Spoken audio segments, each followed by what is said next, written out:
Wow, hello everybody, and welcome to Stat Check. It is episode 184. This episode is titled "Want to Close Buy to a Land Speeder." It is the 19th of May, 2026, not 2025 as we said last year. It's very impressive that we managed to time travel an entire year. I'm joined by Anthony and Nathan. We hope you're all doing well on the doldrums period where nothing happens except being slightly miserable and trying to overreact to too little information. So we're here to overreact to too little information and overreact to too much information because we have too much information about 10th edition and not enough about 11th. I mean, I think we have just enough information about 11th to overreact to it if we want to. That's right. Very important. As long as you guys are comfortable that we're overreacting, then we're happy to do that for you guys. We're just not happy to speculate. That's the very important part. Yeah. I'm Ennis. Anthony and Nathan are with me today. It's good to have you back, Anthony. It's been too long without you. As everyone knows, as that one comment that one time said, whenever Anthony's not on screen, everyone should be asking, "Where's Anthony?" And I do think that Anthony is our Poochie, in the sense that one day he too will leave to return to his home planet. Dang. His home planet where world leaders are good. One day. One day he'll return to this area, yes. Anthony, why don't you start us off? How you been, my man? Sick, mostly. Aside from that, though, pretty good. Work's been like turbo busy.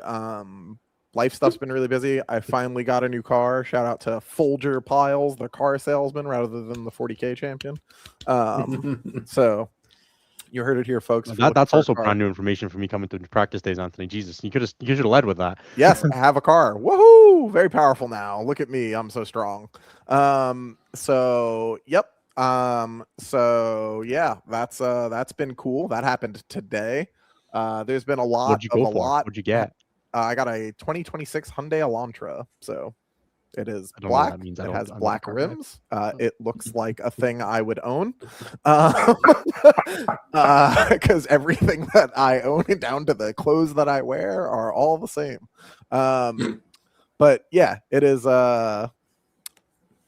It's great. Yeah, it's been good. It's been a lot of good things that have all been extremely time consuming for the last few weeks. Is how I would describe it. Selection is over for Team USA. Congratulations on making it. We know it was in doubt. Thank you. I mean, it's always a bit of a we'll see. Don't fuck about and you won't find out, right? That's that I try very, very hard to keep as much doubt away from it as physically possible. So yep. So that's been good. This is my now 5th year starting, which is an insane thing to say out loud. I remember very clearly what my first year was like. Anthony's now started as many WTCs as he's played GTs in 10th edition. That might be true. I don't think it is, but it's like the same. It's not that far off. Yeah, the fact that I can make the statement is qualifying in itself. Yeah, the fact that I had to think about it. Does teams count? Like, I mean, no, teams singles count. All right, so yeah, I mean, it's been good. It's weird being around that long now. Like 5 years, long fucking time. But as you get older, that scale of what counts as a long time shrinks, I guess. I don't know, dude. Well, it's good to continue having your own, man. Yes, so far, so good. Who goes now? Nathan goes, I guess. Nathan goes. Nathan, how are you? I'm doing all right. I am in the middle of like a workshop for learning more about stats, and every morning I wake up in the Eastern time zone, and then fortunately get to log off on the Eastern time zone as well. But that's cool. The sheer amount of information they're trying to shove into my brain makes me very tired. So I took a nap for like 15 minutes. I looked at. I told my wife I'm going to go lay down for a second after it ended, and I laid down and fell asleep. Nice. Other than that, I continue to paint Chaos Space Marine stuff just because it's all there and got to get it finished eventually. Not in time for anything in 10th edition, but maybe for 11th edition, mostly because I will be in Ottawa in August, I suppose. So, are you coming to WTC this year? I am not. I am not going to WTC. Man, I guess if I'm doing the practice day, I might not do Ottawa. That might be the trade-off I make here. Yeah. The major trade-off is I'm not doing any shoutcasting or anything this year. So that makes sense. as much as I love all of the people and I love WTC and like War Masters and stuff like that, I don't really want to spend like $1,200 flying to Mechlin for it. That, by the way, is the prices from last year before whatever the fuck's going on with airline. I think it's about the same now. Okay. Because my airline tickets to Ottawa were like $700, so it's not like Yeah. I mean, flying domestic is just a dumpster fire. Like you just staying within like the Americas is fucking brutal. 100%. Yeah, like these are 2.5-hour direct flights as well. Yeah, So no, like, it's nonsense. Very silly. It's very silly. frustrating. Yeah. That's crazy for direct flights. Dude, I looked at flying to Vegas because we were considering having our practice weekend there. We almost did, and it was like $800 round trip or something completely That's almost what I'm going to asinine. be paying to come to you. Yeah, exactly. Like domestic flights in the United States, because I think people tend to forget, and even international flights from the United States and Canada are crazy expensive sometimes because sometimes those distances are very long. Sometimes it's almost faster for me to fly to Europe than it is for me to fly to the West Coast. So, Yeah, I believe that's that. that's just how geography works sometimes. But yeah, I'm having a good time just kind of painting up random assemblies of shit. I've been converting Chaos Bikers so that they have a Power Fist, and by Power Fist I mean a Lightning Claw from a Chaos Lord with a jump pack kit that I had lying around. Sure. Random parts. A heavy melee weapon nowadays anyway, right? Yeah. That's what it is, dude. So a friend of mine was like, I'm not building Raptors, gave me some Raptor sprues, so I carved hands off of them in order to give the other two Chaos Bikers special weapons. So one of them, you do what you got to do for the Chaos That does Biker sound like kit how you to make have Chaos things. Basements work, yeah. Yeah. Otherwise, I have an old Defiler that I got as a reward for best painted from an RTT that I went to a couple weeks ago. Nice. Which I built Defiler. Well, I bought it with okay. store credit. It was $80, the cheapest Defiler Sick. you'll ever find. Yeah. I then proceeded to have to spend $5 for a base, but such is life. On that, things are going good. I have stats.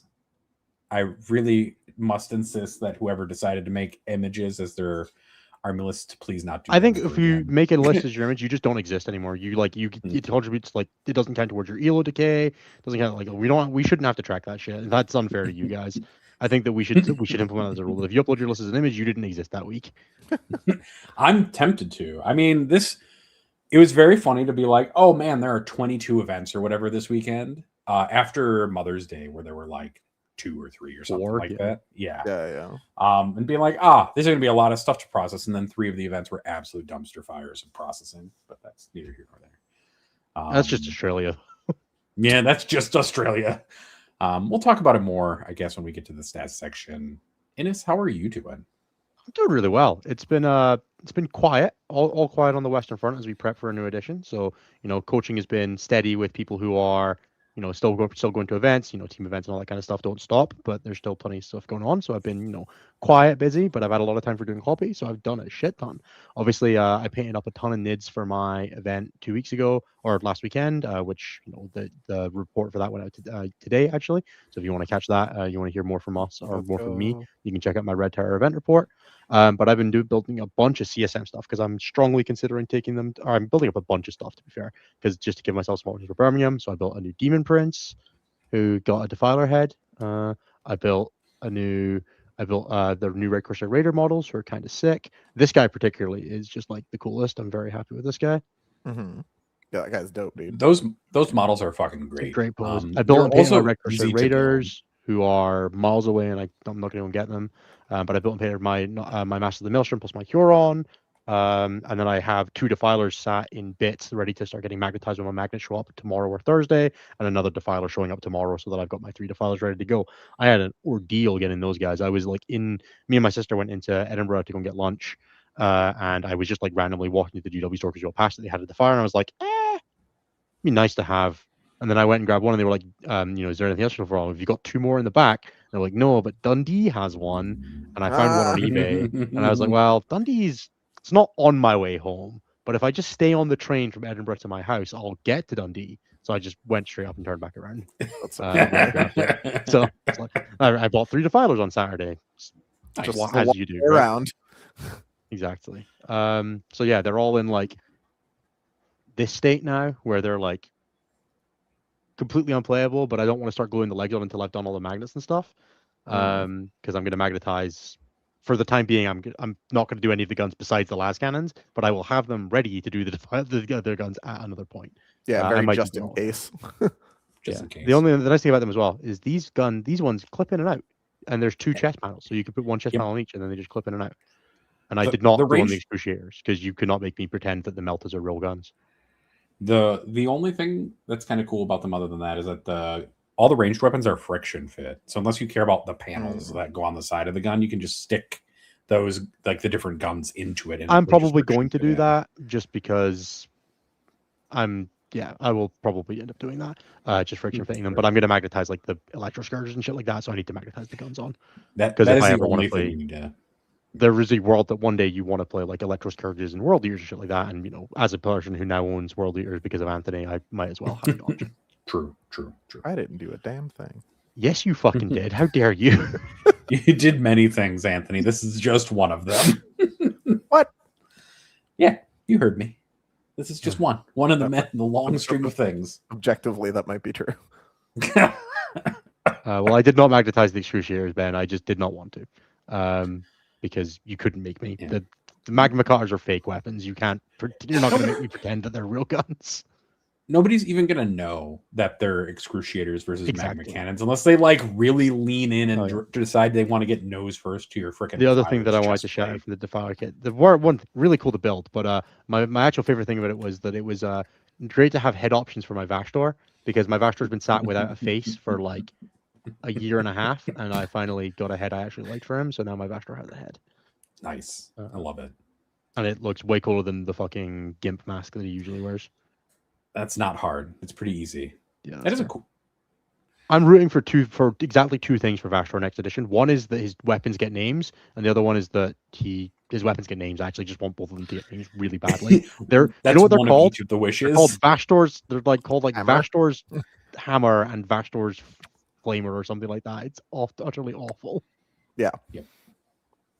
Vashtor, what are they actually called? Vashtor the Archifane is armed with Vashtor's Claw and Vashtor's Hammer. Like, come on. Amazing. Incredible. Fantastic. That's what they're called, dude. He picks it up and he's like, I'm going to hit you with Vashtor's hammer. Is my hammer. This is any hammer is just Vashtor's hammer. That's just how it works. It's like if Gulliman was armed with Gulliman's sword and Gulliman's fist. Like, I mean, he is. He kind of is. Yeah, no, he's not. He's armed with the Hand of Dominion and the Emperor's sword, which is just the same thing in like a slightly different. He's basically the Emperor at this point, right? Sure, definitely. Yes, most certainly. I mean, yeah. Shout out to the Defiler having 10 heads and making it way easier for me to like put a bunch of chaos models and give them cool heads. The Demon Prince that I showed earlier has the Nurgle head on the Emperor's on the Slanesh head from the Demon Prince kit to give it like a tri-horn look, and I thought it looked pretty cool. And if you just don't paint them up to look like Nurgle, they won't look like Nurgle. It'll be all right. The Defiler kit has so many great little things for it that you can use on other models. All those masks fit Demon Princes, which is cool. And they also fit on Vashtor and other stuff, which is quite nice. Yeah, it took some trimming, but like I don't mind doing a bit of trimming. It's not too bad. So yeah, I'm like considering for GW Birmingham, considering Pact Van, I'm considering Emperor's Children, considering Death Guard, considering Thousand Suns, just really running through all the options of how do I want to make myself miserable as I play my last event of 10th edition. I mean, when is Birmingham exactly? It is the weekend of the 20s. It starts on the 29th, so it's like 10 days. Okay, that's what I had a lot of painting to do in 10 days. Fuck, I forgot I got a quiet weekend. Look, it's the end of the edition. Not that many people want coaching, right? You got a little bit of time to chill. Surprisingly, yeah, it's still working like a full work week, but enough that I've got like most of Thursday off and all of Friday evening off, and I don't have an event this weekend, so I'll probably play like 2 or 3 practice games and do a bunch of painting in between.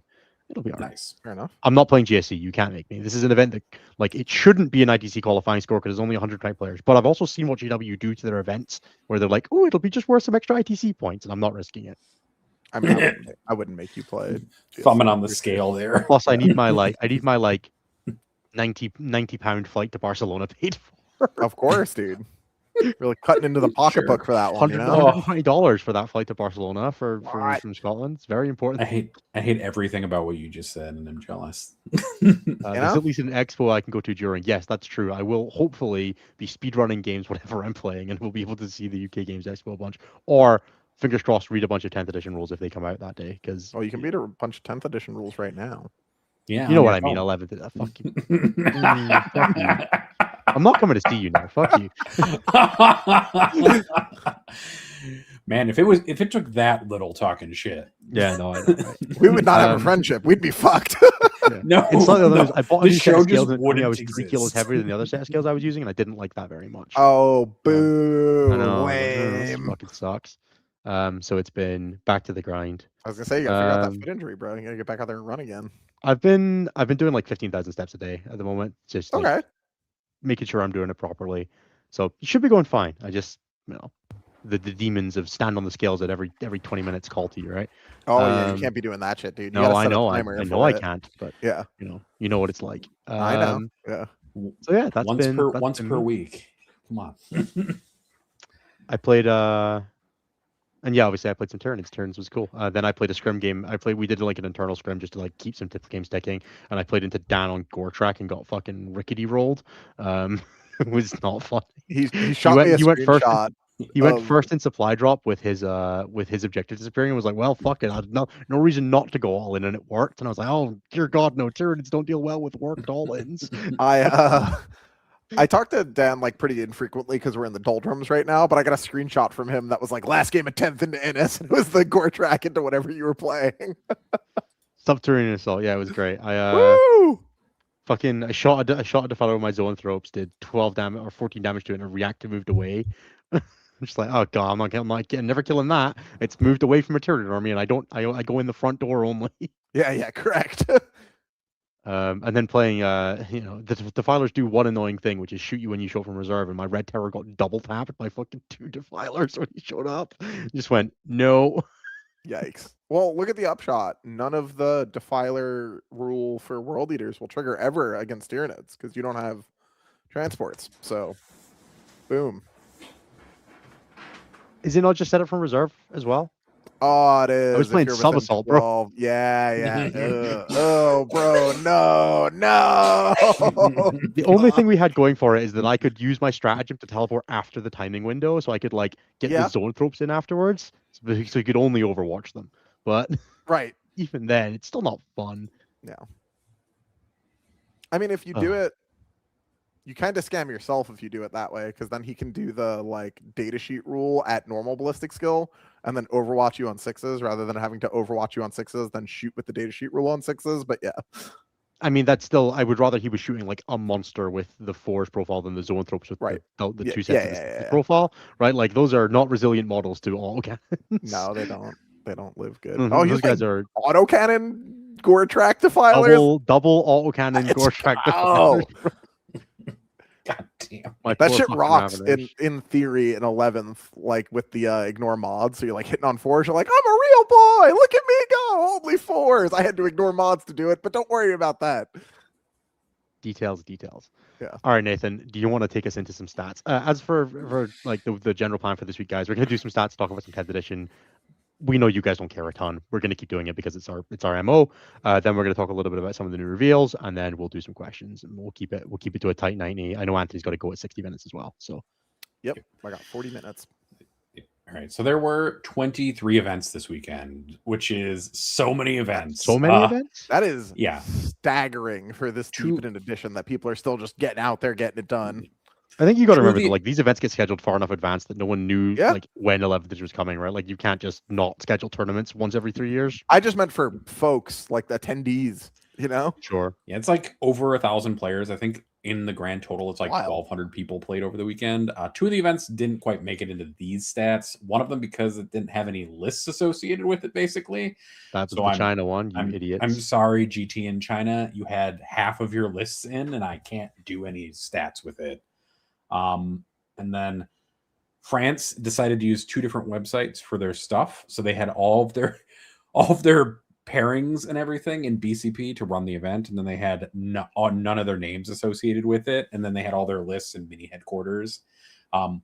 And those 2 No, we're not associating those. You figure your own shit out. Yeah, those 2 names don't overlap at all, so I couldn't figure out how to cross-reference them, so I have to figure it out later. If you want to be in the static data, put your shit on one site. We don't care which one it is, but one site, and don't let people put lists in tech, in images. In If you do pictures, those yeah. things, I think we should just exclude, like, that's just a thing that goes into the data set now. If you allow tech image list submission, or you have your data over 2 events, you don't get to be in the stat check data. Tough shit. You don't. Your players lose. Your players decay yellow. I will Just- actually just manually We decay go the in and elo. look. Bing. Yep. Manually decay Yep. the elo. If you as a Um, TO are actively hateful to us as the data collection agency, then tough shit. Your players just suffer. And then the last thing is, if you are gonna submit all of your shit as images, Australia, please don't. It means I need to go in and do it all by hand, and I don't Just like don't- doing that. Please Just don't stop do it. Please stop. The first one was funny. The next, like 12 of them that I had to manually do. It's not like the as third fun. event they've done it for. They were doing it for like the team events and stuff like that as well. It was very annoying. See, the team events, I don't care. Do it for the team events. Fuck it. I don't have to worry about those. I know you don't, but I do. I know, but I care less about you needing to do it than me needing to do Well, it. fuck you. Oh, That's honestly. fair. This All right, fucking Nathan stats guy, then. Anthony. Can we kick him off the show? I mean, We don't need it. We until- have other stats, guys. We haven't had Pickles learn how to do statistics yet, and until we do that, we need him. Well, Nathan's having to learn how to do statistics right now. And he's not even good at it yet. To be fair, the statistics that I'm doing in this are like multi-omics data integration. I think if, honest Fantastic. to I think God, you I should think use that if in 40K. Nathan showed me a screenshot of what he was learning, I would die. I would just die.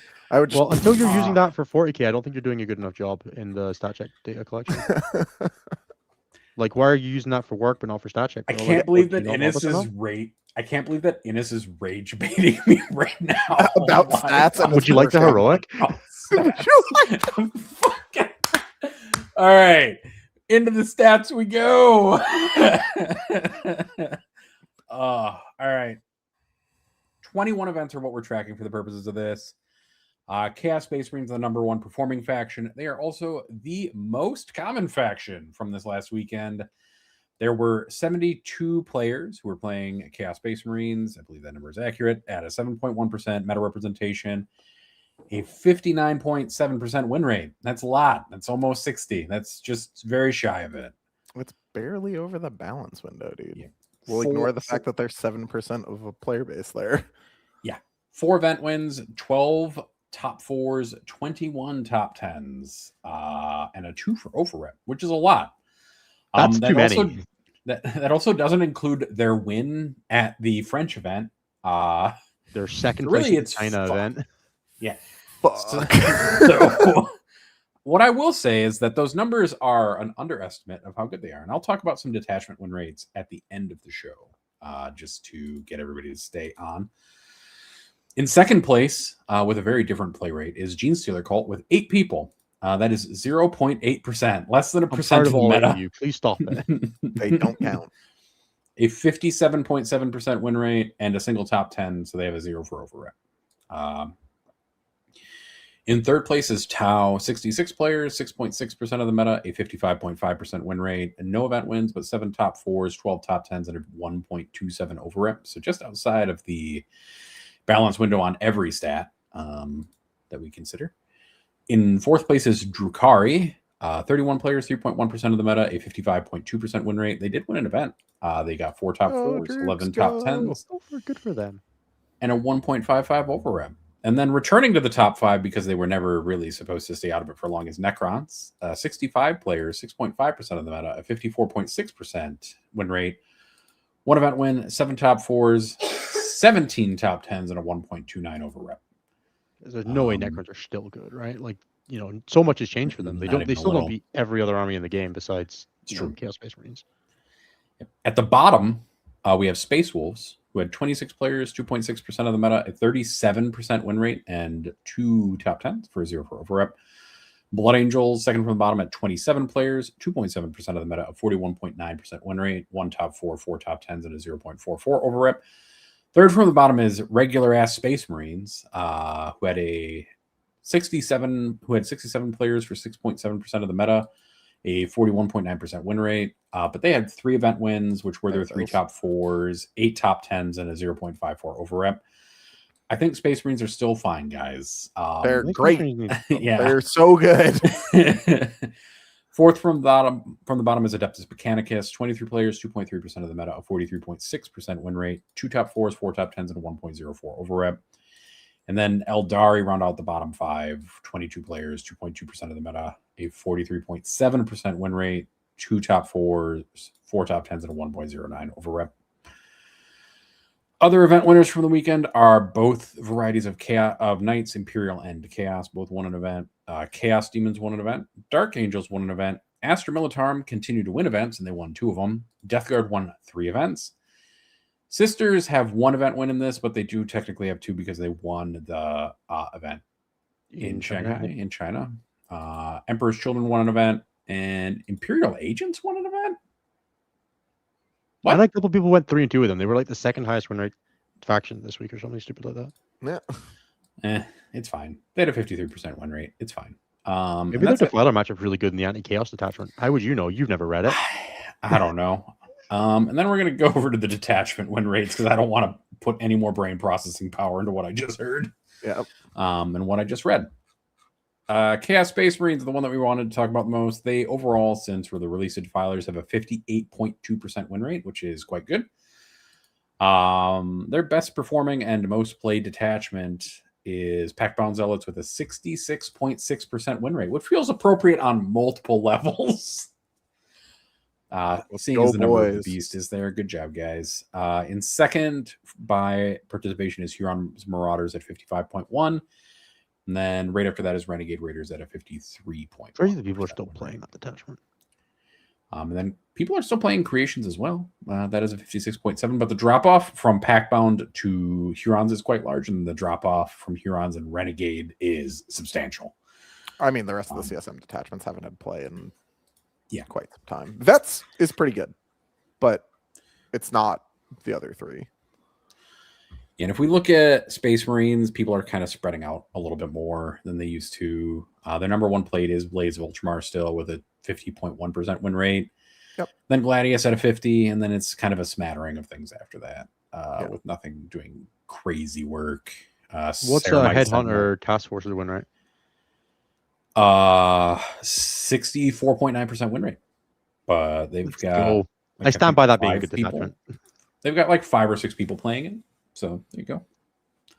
All right. See, it could be good. Telling you. All right, dude. Put it out there. That was a big number, dude. Rubrikai Phalanx is the best for Thousand Suns at a 62, but Warpforged Cabal is right behind it by win rate with a 60. It just has kind of a third of the play rate, basically. Yeah, T-Suns are fucked. 3 guys playing it, but they're having the best time with their triple fucking Forge Fiend. Emperor's Children has everybody above 55% except Court of the Phoenician, which is a 42. Yeah, that detachment's fucking terrible. Coteries at a 57.8 and is the vast majority of the play rate right now. Death Guard didn't pick up more of a following. Carnival's got a 55.3. It's like 10% of the participation. It's not going to be what Coterie is. People were playing Coterie for so long that it's hard for it to catch up. But, if you're listening to this and you play Coterie a lot of time, just rip a game as Carnival. It's a lot of fun. Do you own Seekers? Or Demonettes? Yeah. I don't run Seekers when I play Carnival usually. I think I like the first one, but yeah. Death Guard has Virulent Victorium as their primary guy, both for participation and win rate with a 52.7. Although, maybe there's some sauce in Shamble Rot. Shamble Rot has a really small participation rate relative to Virulent, but has a 67.5% win rate. So, maybe. I don't know. That's funny. Maybe I'm just trying to psyop some people into playing something that's not as good as anything else. Secretly Scintillating still has a 67.2% win rate. Just as an aside, it's just sitting there doing stuff. I mean, it's good into crabs. Like, it's genuinely pretty good into crabs. You could play to a singles win against crabs. That's a real life. Just, don't get shot first. That shit sucks. Astra Militarum Grizzled is still fine at a 48.6, but Recon is still just sitting there with a 58.4% win rate, just slightly behind. Recon's terrible, bro. I don't know what anybody. Yeah, Recon is terrible, and insofar as like the way that like Zeus's Wrath is terrible, like Custodes players appear to have split themselves across 3 detachments relatively evenly, and should just play Talons because it has a 60% win rate. It's I say this every month when I do the meta review and the meta preview. I'm just like, and you should play Talons. Just play Talons. And then I look at the it's stats, and okay. Alliance has twice the players, and I'm like, all of you should just be playing Talons. saying it in the preview and the review is absolutely hilarious. Like I do the meta preview for StatCheck. I do the meta review for Goonhammer, and every month it's the same shit. Play Talons. Nobody plays Talons. They're Play basically Talons. evenly split across all three. It's like 50, the it's other every- two it's have a like- sub 50% win rate. Just play If you look at, like, the Talons. tabletop battles app data that they pull, you go into it and you're like, okay, so there's like 6,000 games of Lions of the Emperor, 2,000 games of Talons, 68% win rate, Lions 37 or some shit like that. Looking at tabletop battles up to you, it's so grim, bro. You don't even have to play the 3 Land Raiders, man. Just play it in Talons. Play 1, play 2 in Talons. Just to have the feel no pain in the reactive move. It's better than everything. Stop dying to does. dev wounds, dude. Exactly. And then You sisters. want to make a defiler cry if they show up with the autocannons? Play that shit. It's very funny. Depends on the type of defiler. Relatively cry. Yeah, I was gonna say it's you might not die pack-bound. anyway. It's not pack bound. They'll cry. Yeah, It's true. And then sisters is Halot Martyrs. It won an event this weekend in China. It has a 52.6% win rate. Just go play that. Otherwise, I don't think there's really anything crazy to talk about currently in the stats. Necrons continue to be good. Somehow Beeson's Phalanx has a 60% win rate in there and isn't played very often. One guy went 3-2. Thank you to that one guy. Please GW when GSC deployment. I am like there are 3 things I'm still nervous about from the faction focuses: GSC, Eldar, and Eldar. Not Necrons. The most consistently good army across the Necrons. What if you 10th did that? edition. Probably suck. Necrons, like, what are you gonna do? You're gonna not play Star Shatter? Come on, fuck off. Star Shatter has a 55.2 and is the most commonly played. Tau, you're doing fine, and I want you to stop. All of you are playing Moncon have a 55.5% win rate. The worst detachment that you guys have is the people who have psyops themselves into playing Kaoyun or Experimental Prototype, and those have a 32 and a 47.5. Don't do it anymore. Just stop. I think that's it. I think that's all I'm going to cover today from stats. That's a lot of stats coverage, actually, for the purposes of this point in the edition. I don't think anything's going to change unless GW decides to emergency nerf things with, like, however long into June we have before they release 11th edition. I don't know. If they do, that'd be crazy. But I think this is the meta we've got until 11th edition comes out next month. Yeah, like if they didn't nerf Defilers when they did the Yarrick update, we're not getting anything until day 1. Yep. So I'm just going to close the spreadsheet. Fantastic. Let's talk about 11th edition stuff. All right. First, What do you want to start with? Let's start with the namesake of this episode. Land Speeders. Why do they have so many guns? They have like the same number of guns as the Storm Speeder. You get like a multi-melta, a Gatling cannon, and a D6+1 damage missile, and they fire and fade. They took the old Tempest and they took the old Land Speeder and they shoved them together into one. I'm like buying through the like. I'm gonna buy 1 copy of this box because I want to make sure I want to have stuff. But honestly, I'm gonna go buy 2 more Land Speeders for the definite. data sheet rule, dude. Fire and fade. Fire and fine. fade. It's good. Why?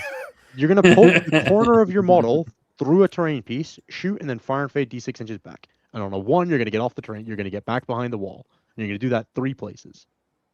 And it's Potentially, basically like, gonna be. It's just indirect. It's just indirect. and they did the land speeder detachment on Warcom, right? Where you can drop them on 1 or whatever. Yep. Like what? Yeah, bro.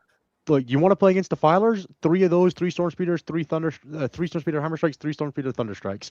What are the crabs gonna do? They're gonna cross the board you on turn 1? No. You get to play that and Stormlance? Let's go. And they released my favorite preview rule, which is flying models now have take to the skies. You got to activate Which your jetpack is now how to I'm gain going to boost say it. movement. I'm going to Every say time. it that way every time. Yeah, 100%. There's no way I'm not saying A it flying that model is way. not exiting my hand or entering the part where I pick it up without me being like, take to the skies. I'm looking forward You to fools, go. if pivoting I still love- works the same way, being able to like make a vehicle pivot and be like, you lose 4 inches of movement before you touch it. Stay. Yeah. Fuck you. Stay there. You hit it with like the bar. You shoot someone with like barb gaunts, and you're like, you shoot someone's JP has a barb gaunts. You're like -4 to move. Stop going. I love this plan. I love any plan that starts with shoot him with the barb gaunts, dude. Just fucking Like it's back to look. If they look, Anthony, if they left barb gaunts as they were at the start of the edition, where when they split fired, they affected each target, I think they'd still be fine. Look, You'd they still should be play able one to split squad. fire and also stack, and you still would never see them. I think they're 55 points. I think you play one squad. I think it'd be okay. Imagine how depressed the Custodies player would be at the moment if you're just like, and all of your cards just stay still. Everybody, nobody move. But yeah, I love that they've made it so like big flying things like Hive Tyrants now can move through fucking terrain pieces and shit. That's kind of nice. They did it right on Yeah. time for it to be way less relevant as we all move over to GW terrain. That's right. The real answer is the UKTC will continue to put the fucking 9x9s on terrain points. All true, dude. And it will be good at exactly one terrain. I think You'll that's open up a all- list and oh, you'll just see like 18 units of flag. You're like, this is a UKTC format. Oh yeah, yeah. Oh, that makes sense. Wow, They Blood Angels previewed- won an event. That's crazy. Oh, it's UKTC. That's fair. Then Emperor's Children got previewed today. Their Wow, those faction are some focus bad was- detachments, folks. They did not look inspiring. Those are the most like- I pick these for a forced disposition detachments I've seen yet. Those were If there was bad. ever if there was ever a detachment that was going to be 3, it's Corey, right? Like, there's no world that Corey's not. Coteries got surely. like a solid army rule as its detachment rule. Yeah, I have to Corey, assume. Corey would be like a good 4-point detachment. Yeah, honest to God, you joke, but like for real though. You can only If play it Corey in was like 4 Onslaught. points, you could only play it in Onslaught. We'd be like, yeah, that makes sense. I wouldn't be thrilled, but like I'd get it, you know. Yeah, you have to wouldn't be like run a thrill-seeking warlord trait that anymore. gives you +1 DP or something like that. And that's kind of it. I mean, what else did we get this week? Imperial Knights and Chaos Knights. And Imperial Knights. Oh, yeah, we got something like Imperial Knights. Dominuses. We ignore cover the army. We got Chaos Knights. Battle Shock's still bad, guys. Please stop trying to make this work. I mean, Um, Chaos Knight's getting like the ability to blend cultists in on a 1D peer. Could That be is true. pretty Yeah. tight. We did get the most, personally, my pick for the best 1 DP detachment besides maybe the Landspeeder one, which is all demon engines get assault except defilers. That Which one's is a- pretty good, but I It's feel a like good it's not- 1 DP detachment. I feel like it's still not better than the Sacrosanct one, dude. That Sacrosanct one is fucked up. Oh, sure, yeah. Oh, we're talking about Death Guard and Sisters now, yeah. Okay. Yeah. I do Yeah, think like- that the Dominus 1 DP one is fine. Like, you can make a It's okay, T14 Dominus. but- People are playing Dominuses and Oh, singles. Their They gave- Armiger they one is gave pretty good too. Monsters Tank Shock. That happened this week. They did. You ready for Uh, Emperor's Children Demon Princes, Anthony? I was just gonna go get mine. They did my favorite model reveal where they revealed that Caiaphas Kane and fucking Jurgen are getting models, which is great. I have never read those books. I don't understand the hype of those models. They look kind of shit. Not gonna lie. the Commissar with the big chainsaw is cool, but They look like the guys out of Planet of the Apes, bro. I don't know what. That's mostly because of Games Fucking Workshop's like Dr. heavy Zaius. metal. That's their heavy metal high highlights style. They always make it faces look kind of fucked up with it. Hmm. This is how Brian will lose his CSM at World the WTC. Sorry, bro. You You can play World otherwise, Leaders, dude. Yeah. Emperor's Children, Demon Princes, CSM Demon Princes somehow getting to the ability to Mortals twice is very funny. Impact Mortals twice in a row. Whee! It's so good. I'm so Ugh. excited to be like my first game with Crusher Stampede, right? Crusher Stampede gets +1 to hit when you're below starting strength, and I'm gonna walk right. in. I'm gonna be like, Tank Shock, no ones. Fuck. We were talking about it for the like the Custodian Dreads and Solar, where you can like shoulder Yeah. check someone and then you'd like pick up reroll ones, and that'd be really good. But it's Folger and he doesn't Solar's roll dying. ones. So It Fair. also looked like Pretty Solar small. was dying because they printed like the Solar replacement, right, with the Might of the Morotai.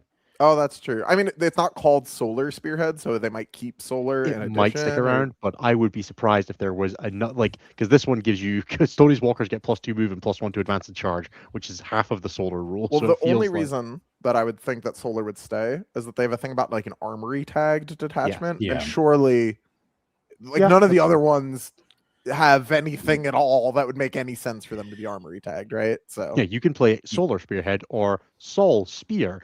yeah, exactly. You get 75% of Solar Spearhead. Mhm. So yeah, we shall Um, see, but I think that will be very yeah. much a case by case. Big buff for the Red Terror. Excited for him to be able to be even better Warp Talons. True. Whoa. Um, Warp Talons can have Lance now, dude. Calm down. it's true. Red Terror can do impact mortals and actually kill a 5-man. Oh, that's very, true, dude. Very dangerous. 5-mans are fucked. Like you're not going to armor attempt if I already killed 2 guys on the way in, right? Like what are you? You don't want they- to, that's for sure. That Contagion Engines one is very good. Like you guys said, assault on everything except defilers is Defilers. smart. It's A pretty smart good. choice. Can we also A smart just choice say, for GW. For thank balance fucking god it didn't purposes. include defilers. Yeah, thank Christ. They also did the Tau one, which was just fuck you're hidden. You don't get hidden. No, you don't get hidden. I felt like that I mean- when I was reading it, it was just everything doesn't get hidden, and my battle suits get +6 in range, so you're hidden. I can hidden you from further away. Experimental Is it- Cadre seemed kind of cool.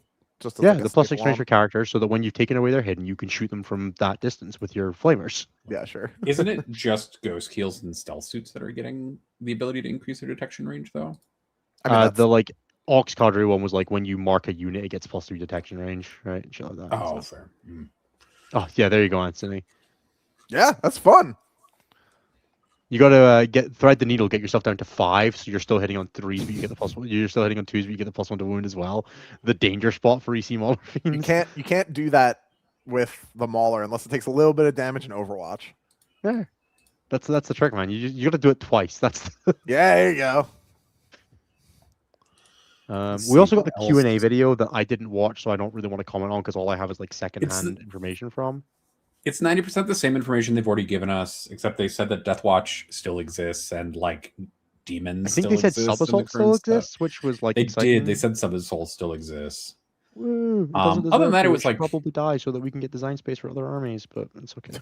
Yeah. Other than that, the only other thing is somebody leaked images and then GW put out a video of the pre-painted terrain. I think, Which is the I'm thing that- definitely really? not going to buy, but I'm glad it exists. I did It not does know that look was the order cool. those things happened in. And then they did definitely preview war bikes, the new war bike models in the video for the pre-painted terrain. And Okay. they look really good. I mean, they like very cheekily during the video said like something about wheelies and things like that, and then showed the war biker models. So you know, Got it. good there. I thought it looked nice. The terrain looks cool. I'd buy a set for my home use. I don't It know depends how much it it will costs, man. though. Like, it could yeah, be so expensive. it could be. I more than anything, what I think about it is it's a really cool use of a really cool technology, which is that UV and curing stuff Yeah. to make those things, which is cool. That's it. What I I mean- hope doesn't happen is that people start looking at that. I mean, like, if your terrain doesn't exactly match that, your event is invalid, blah, blah, blah, blah, blah. I mean, we don't do that now, so why would we No, do I that know, but then? like, as we move towards one homogenous terrain format, right, the little differences become more exacerbated, right? It's some of the Sure. things with like the staging or like where things are on the plate and stuff like that does matter. So Yes, property prices are so crazy that Nathan is going to buy GW terrain for his home. no, for real, dude. Can you're you not live wrong. inside one imperial ruin? Will It you be might be hidden from cheaper the law for me until to- they're 15 inches away from you? Living It in an might be imperial cheaper ruin to is just br- living in America, bro. You're not wrong. On all counts of how that politically works. The Hive book came out by Dan Abnett, and I was like, that doesn't sound so bad anymore. Dude, everyone's got food. This seems all right. Yeah, this is great. Man, all the people in the Hunger Games were like alive. They were fed. Look, once a year they picked people at random. That's better than I can say right now. Yeah, Right now it's very targeted, folks. yeah. What are you gonna do? Suffer is the answer to that question. But yeah, I don't know. I don't think that like TLs are going to use the terrain they currently have with the base plates that they need to use for new terrain, is what I assume. Unless they magically get a bunch of terrain that is the same exact carbon copy of the GW terrain. And even GW at their open events doesn't use the same terrain on all of their tables. And I doubt that's Yeah. going to change. Me too, but one can imagine a world where human beings are sane, and one can imagine a world that we live in where there will not be, and we can imagine that. Well, unfortunately, I showed up to your event, and this terrain was a millimeter too long on this side, so I couldn't move my my model through, and that Yep. made me fail the charge. And we're gonna see that shit, or people will bitch about they'll see a picture go up and be like, well, that's not GW official terrain. Let's discard these results, right? Like that's the usual shit. I mean, as long as it's not People can- particularly close, then I think it's easy to write off. And I think if it's close at all, it's tough. I mean, like as is right now, we take GW, UKTC, WTC, and whatever cobbled together stuff that people Look, present. we at GW do. event, or at We're at the adults GW in the terrain room in this events. Yeah. scenario, right? Like, Sure, Oh, But I have like- already cast us as the sane people, right? Like, that's the mistake that you've already made in this. Instantly an error. yeah. Instantly like you've Sisyphus made a has to imagine mistake. himself happy, right? That's true. That is me. Yes, me. I am Sisyphus. Thank you, Ines. Sisyphinus doesn't really work. Sisyphinus. No, is you're getting way too good. close to syphilis, and we got to be really. Look, we've already talked about you not getting crabs, but you got the crabs. So Sisyphus. Yeah. Sisyphus is not too far off. Yeah, Sisyphus is not too far off. Vastly overestimating what my life looks like.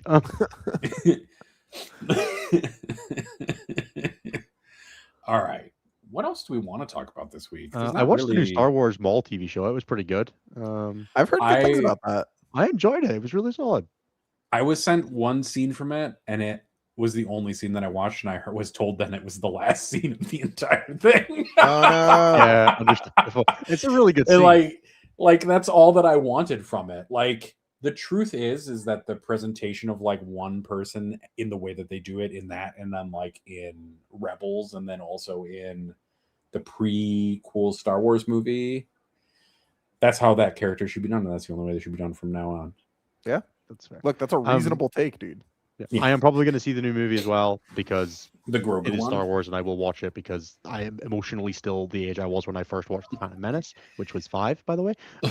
So, Who might have criticized? I'm going to go see the Mortal Kombat movie that they released. I am probably. And then I'm also going to go see that sheep movie where it's like the sheep are solving the murder of their shepherd, who is I saw about that one. Is that the Hugh Jackman one? Am I thinking yeah, about it's the that? one with Hugh Jackman in it as the shepherd, What? and he dies. And then the farm animals solve his murder. This yeah, is and then the farm somehow animals become go to start his less followable the farther we like. I have more questions, not less. The more that you elaborate, I'm like, what? It- You're like, it- yeah, the sheep so, movie. I'm all like, right. what? Hugh Jackman reads mystery novels to his flock of sheep. His flock of sheep become very invested in it, and then he dies before revealing the story, and they decide to become the detectives to solve his murder. There you go. Are they? They're literal sheep. Yeah, literal Yeah, sheep. like I mean, they're CGI sheep, wool, but like actual sheep. bah. Yes, Yeah, they're Yeah, like yeah. our war viewers. it's Ah. it's an accurate representation of Scotland's population. Yeah. One person and Is a that a bunch of Welshling? sheep. A thing could be true in more than one place in the British Isles. It's very, Just There was putting a it out lot there. of sheep on the drive from Dublin to Belfast, dude. That road on either side. The Emerald Isle is full of sheep. It's true. I've seen their lists. All right, I Yeah. got a whopping powerful 12 minutes, boys. Do any of the All right, questions right. for the week directly address? Let's do Anthony me? questions, then I'll do the plugs. That's Yeah. the All right, let's find out if we've got anything specifically for Anthony. No. You can have some No, pickle time while no. Nathan looks. No, there are no Anthony specific questions in here. as Nailed far as it. I can tell. Fantastic. Anthony, do you have any specific things you want to talk about? Nothing in particular, though. I do. You know what? Actually, I think would be a good thing to Did talk we about. do your Home Nations recap? I did on the Team USA podcast that comes out soon. That's fair. Do you want to do a really okay. brief Home Nations recap for how it was for you guys? Because Sure. We had a really good time. We have been kind of sticking to this thing where we treat the year as a 3-event season rather than just WTC. We're like not just the American team for WTC. We are Team USA for the purpose of playing 40K events, including both domestic and abroad. And we've kind of revamped it so that we take all 3 events, that being Pyra, Home Nations, and WTC, with at least similar. Obviously, we're not going to be able to work as hard for Pyra and Home Nations as we would for WTC for burnout reasons, but we're going to try genuinely to win all three. And that has led to a broadly healthier disposition amongst the team as we get prepped for these events, because we get prepped for the event and then we have the event and then we can kind of relax a little bit afterwards, rather than being like, we did it, we went to this event, it gave us some data, and that's all it was. It was a day in the office to collect some data for selection for the one event, and that switch has been broadly positive. Now it's an event that gave you information about that, but also it was an event that you guys did well at, or you guys did poorly at, or whatever else, right? Yeah, exactly. And the main thing, that the other thing that we've been working on, I should say, is not the main thing. Trying to fuse and marry these like two kind of separate ideas that like faction specialization is really important, and like deep, faction knowledge, having the best player like in the room on the given faction is a big deal, and simultaneously making sure that we're not missing anything that's like broken beyond belief, and making sure that we're having players that are agile enough to be able to swap between the things as needed. We saw great success with this originally at Pyra, me moving to Necrons, Brian playing Sisters and doing really well in that role, kind of things in that space, those last minute swaps, right? Brian Dougherty on CSM. We did it for this event as well. We fully embraced the crab meta, and that went really well for us. Same type of beat. It felt like we had like the best comp in the room, and then we, played to the best of our abilities. I got quite sick while we were there for a second time, which is a thing that I need to work on now. Like I actually am planning to go to a doctor. I think it's next week I have an appointment, because I keep getting more ill than is Concrud sick. Yeah, I'm not getting Concrud sick. So I need to, something is going wrong. I don't know what it is. I need to figure that out. Yep. So I'm going to take some time, hopefully next week, and sort that now that a lot of the other stuff has been handled in my life. Good. But yeah, Home Nations went really well for us. The team jived super well. We had a really good time. Visiting was great. Big, massive shout out to Joe from the Irish team, former captain, current head of the Captain's Council. He helped us get from Dublin to Belfast. He drove for us. So we got to learn a bunch about like the areas we were in and stuff like that. Got to learn a lot about Ireland and Northern Ireland. From hanging out with him. Obviously, he's also just a delight. I had a super good time hanging out with him. Seeing everybody was great. We won Home Nations. Obviously, this is a couple weeks old, so that's known info. That went really well. Thank you, Nathan. We each respectively took down our pod, which felt good. Home Nations went great. It's, it went about as good as one could hope for. We had, strong performances round over round. I had a couple rounds where I had some like waning scores. In the end, I probably shouldn't have taken Necrons to that event. If I had more prep time and had more other stuff, I had less other stuff going on, I think I probably would have tried. I would have preferred, with the benefit of hindsight, to play something like EC. Yeah, you guys didn't have EC, and you kind of would have liked to have them, right? Yeah, we didn't have EC, and it probably would have been good too. But there was just so much going on in between those 2 points that it was tough to land a reasonable amount of testing. But it went well. The team showed great resilience round over round. We didn't really have any rounds where someone got like blown out. I was our lowest scorer in several rounds, and that didn't matter, which is a nice change of pace. Normally, like if I get just like, if I'm our lowest scorer, that's usually like a bit of a tough sign for the round. But our team was super strong. We had a really good matrix. We had a really good comp, and it all worked out. So yeah, massive shout out to the rest of the team for, carrying in the rounds where I was, sick and playing badly, or just had a bit of a bad listen to a bad matchup. Fantastic. And if people want to find the Team USA stuff, where are they going? So there's going to be a Patreon for it. There'll be like all the podcast feeds will have it. Once that has like actually solidified real deal information and it's available to, watch and we'll consume. Link it in the we'll link it in the show notes for Stat Check. There'll be a big old everyone in the Stat Check Discord, which everybody I know loves. The thing that I was going to say before we brought up Home Nations that I want to just touch on real quick before I slide out the door is something I was talking to Innes about a bit before the show, which is that I've been viewing a lot of the changes that have been coming for 11th through the lens of trying to play a thing that I really enjoyed playing in 10th that I think will largely be non-functional in 11th, which is mono melee world eaters. I do not think that will likely to be a viable build. Obviously, we have a lot of room to go with reveals and stuff like that. But in that process, I think for other people that are kind of in a similar boat where they're looking at some of the changes to 11th, and if they're seeing things that they don't like, I would encourage them to take a look at their other armies. Just in like the 5-minute call we had you know, in the 5 minutes we had before the call, just talking about Emperor's Children, talking about CSM a little more, got me more excited about the edition kind of in general, because there are a lot of dynamic play lines available, but you do need guns to be able to access them. And I do think, for as much as I like to give gun lines shit about not having any melee in their armies, that has to flow both ways. And so needing to be a bit more combined arms is probably net healthier for the game, even if I think all play styles should function. Yeah, it would be good for like the game if the identity of World Eaters and Blood Angels wasn't vacillating or like oscillating wildly based on how viable pure melee was. Yeah, And it would just like it'd be you are better encouraged. Yeah. Yeah, it would be better if they had genuine shooting assets, right? You know, some teeth of Corin for the old And it's eaters. actually kind of interesting in the space of like maybe that's an interesting way that like detachments work. So like you play your 2 DP detachment to play the melee stuff, and you play a 1 DP shooting detachment, or vice versa, whatever, right? And Just you kind of like something, right? can tweak the army up a little bit, right? I am That's a way hopeful. you can do it. I was hopeful in the lead up, and I remain hopeful. I like to believe that like maybe like one day we could have a situation where they like pull some of the power out of Berserker Warband and make it a 2 DP if it's not going to be a 2 DP, which they seem to allude to in the video, but wouldn't make any sense to me if anything's going to be 3 DP in World Leaders.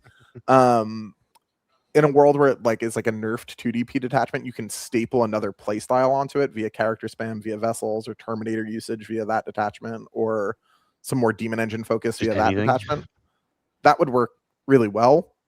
But so much of the identity of World Leaders between the Sticky on Death, the only advance and charge access in the entire book, and the attacks increase are all tied to Berserker Warband. And so much of the identity of World Leaders is tied up in that it's hard. But the wider point that I was trying to make is, rather than kind of getting lost in the despair cycle to like World Leaders aren't going to work, as a higher level player of the game, and broadly as just like someone attending tournaments trying to be competitively consistent, sometimes your pet faction just simply will not work. And it has been a boon in 10th that World Leaders as a mono melee army has been functional as long as it was. And rather than being like, grr, it's going to be bad even though things are changing, it would be bad if we were staying in 10th too.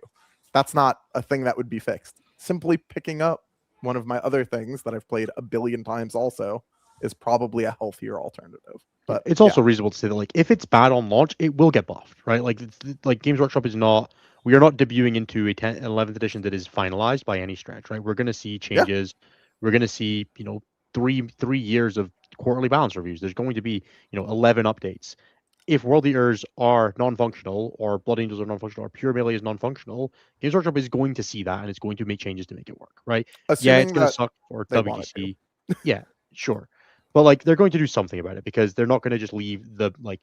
And this is again assuming that this is actually true. That it just does. It does seem like it's going to be pretty gun favored. Those boards are kind of terrible.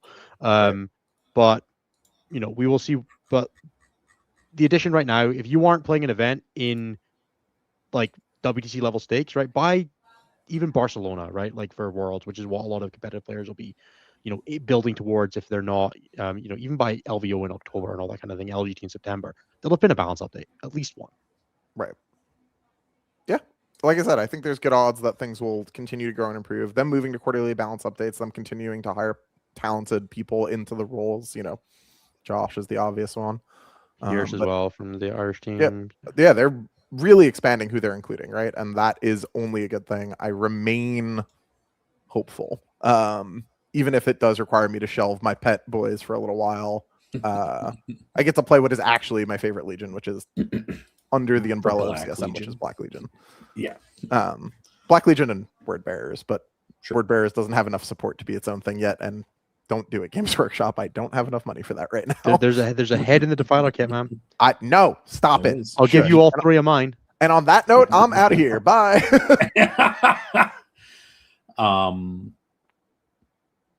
There we go. All right. I guess we can.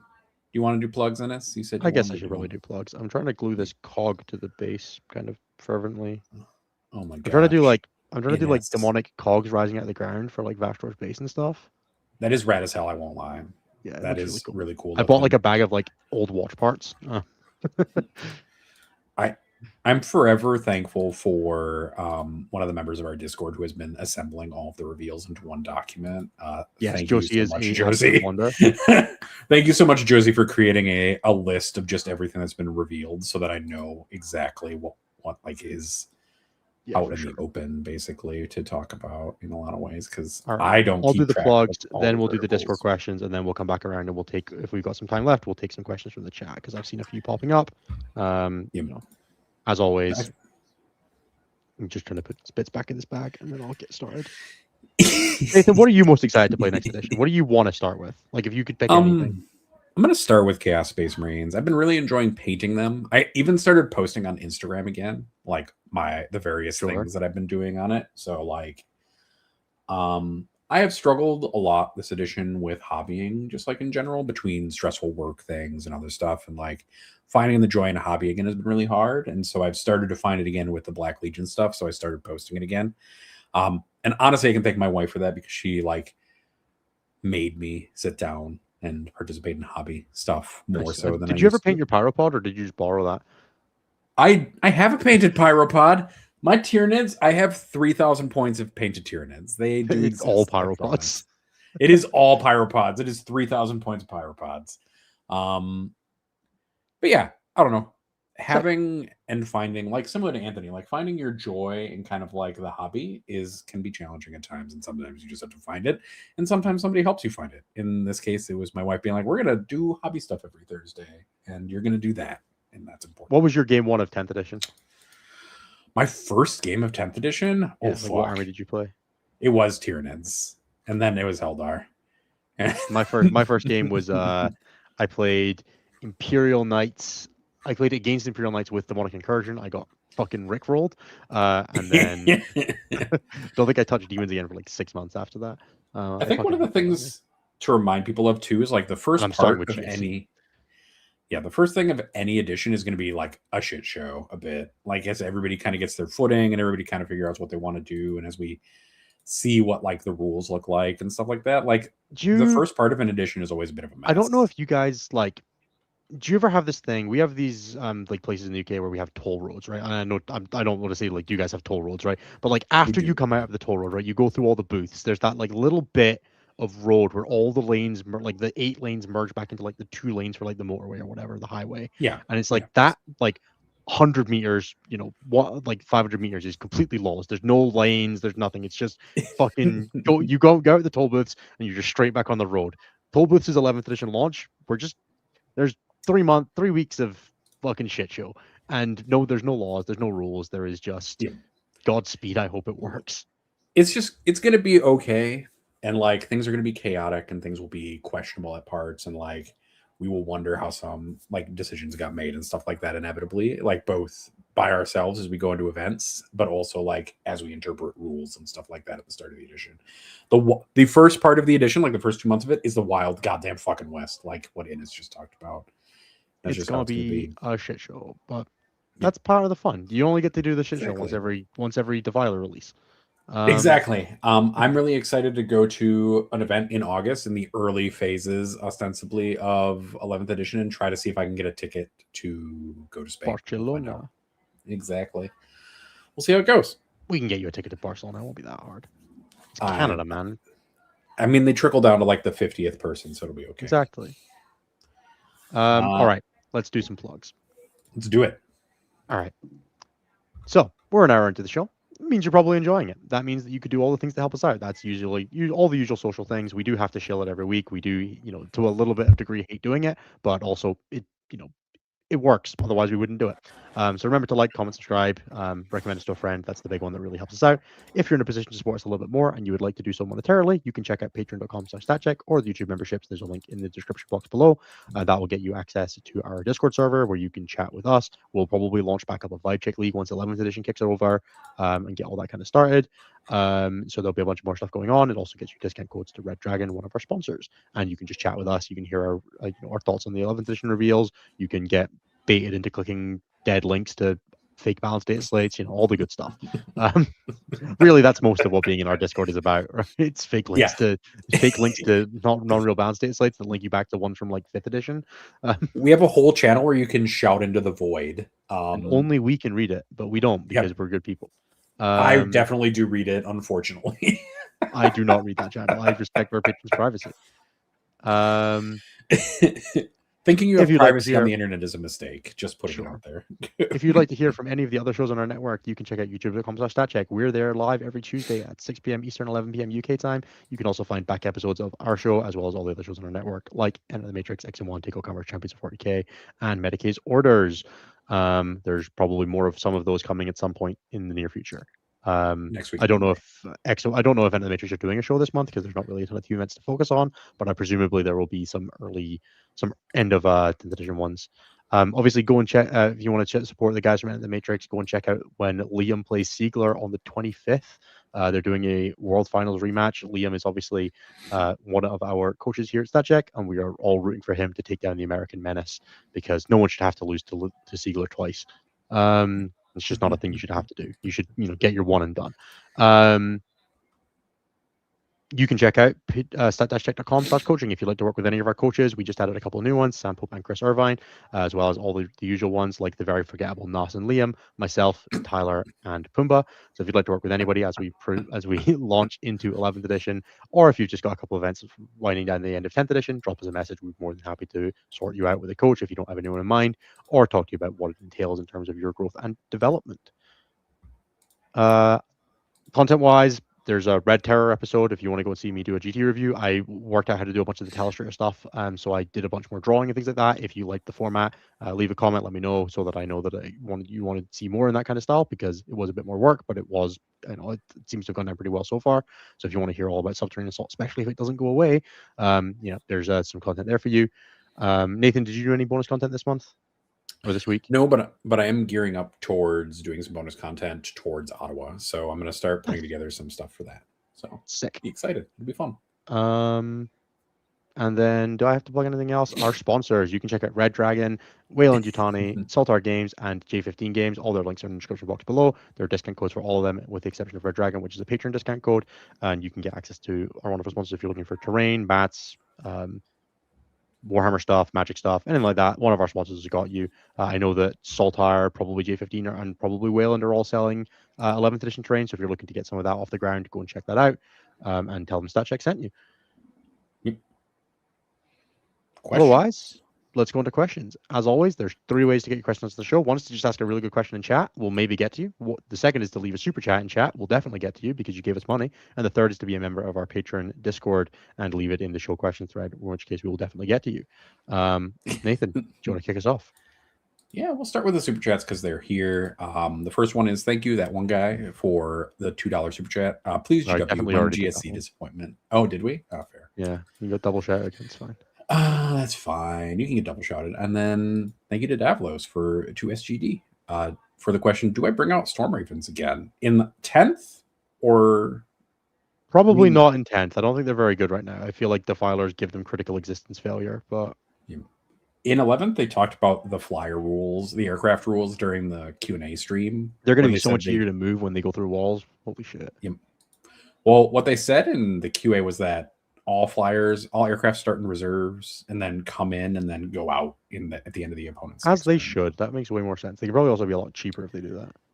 True. So maybe, I guess we need a bigger picture in order to see kind of what more context required, but yeah, it seems all right. Exactly. Yeah, could be. All right, now into the Patreon question thread. First one is from Dan Ban, which says, me and a few friends from my game group are heading to our first 2-day event at the Bristol this weekend. Is there any advice you could share for making the jump from local game store events to the GT meta? So easy starting points: be overly communicative with your opponents. Like, talk to them about the kind of game experience you want, and then reciprocate that, right? Like, let them talk to you about it. Like, there's going to be very good odds you play against people who are not super tournament experienced. Talk to them about how you want to play the game, how you're going to handle stuff like intent. Is it, talk only? Are you guys going to play on a clock? Are you going to remind each other about gotchas? Like, do that, right? Like, just play the game the way you want to play, right? If you bring the RTT mindset to a GT, you can absolutely play a game exactly the same way. You don't have to, you can play a chill game with your friends at a GT. It's just, you're playing an opponent who is someone that you will just have to get along with for 3 hours. You can bring that same mindset and, push yourself to do that. If you don't come with, a bid for how you want your experience to go, it's going to suck, right? Because you're just going to show up and you're going to let your opponent dictate the way the game goes. If they're in a pissy mood and they, you don't pick up on that to begin with, and then you just get into one.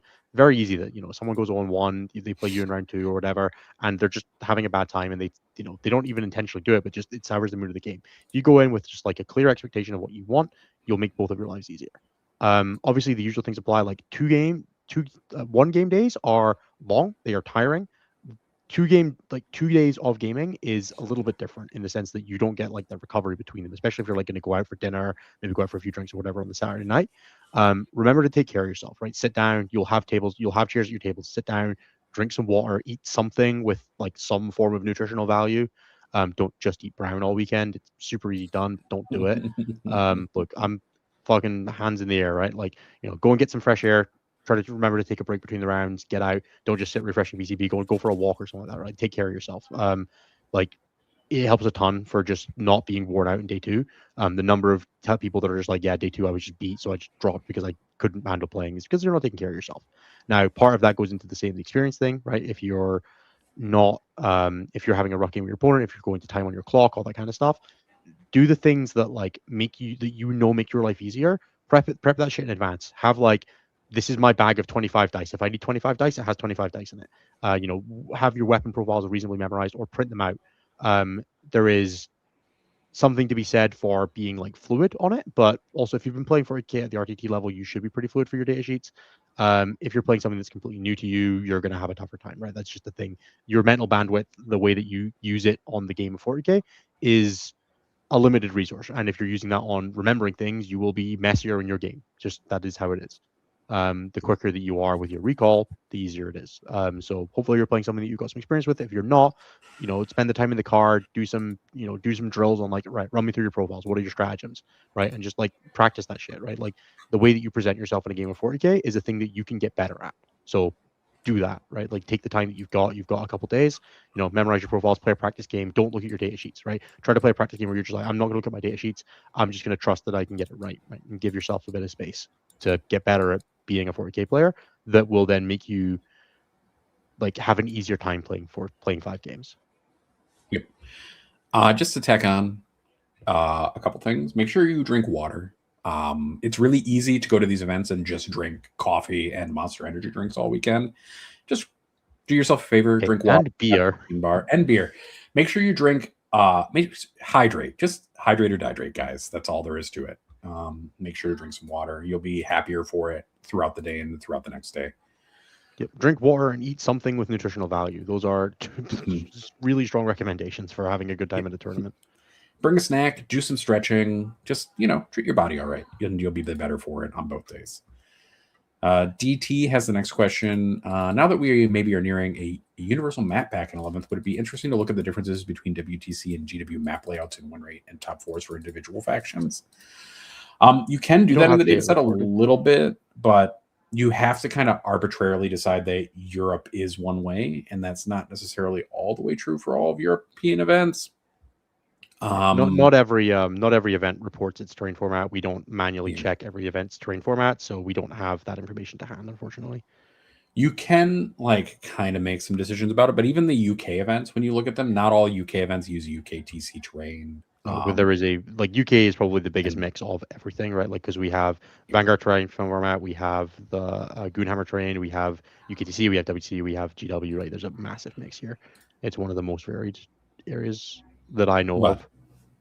One thing we can do, and maybe I'll do it towards the end of the edition, is we can take a look at all the regionality that's in the data currently.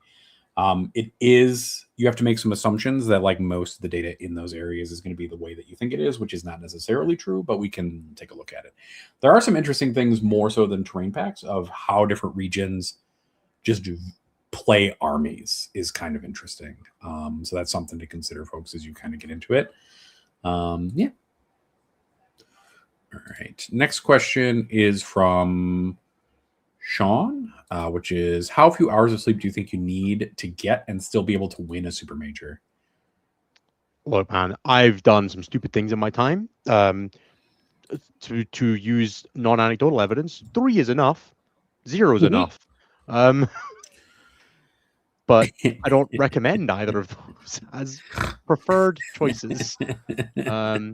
Winning a super major after an all-nighter is an experience I'm not eager to relive. but sometimes you're just really sick and you can't get to sleep. And sometimes that sickness is self-inflicted. And It's true. You should just try to get 6 to 8 hours of sleep, guys. It's okay. Just do it. You'll be happier. don't, for example, stay up till 5 a.m. drinking and then go back to your hotel and then not really go to sleep, but just kind of like piss about on your phone and then get up at 7:30 and then go and try and win a super major. Like you'll feel like shit afterwards. I think I had to take like 3 days of just like lying in my bed after that one. That was bad. There are a bunch of different questions about this. Kara Quinn asks it as well on our Patreon, as well as one of the questions that I had pulled out, which is how impactful basically are the new fly rules on like custodes bikes, Caladiuses, and others? Impossible to say until we see the maps. Yeah, it might not matter at all. There's not that many walls on those terrain pieces.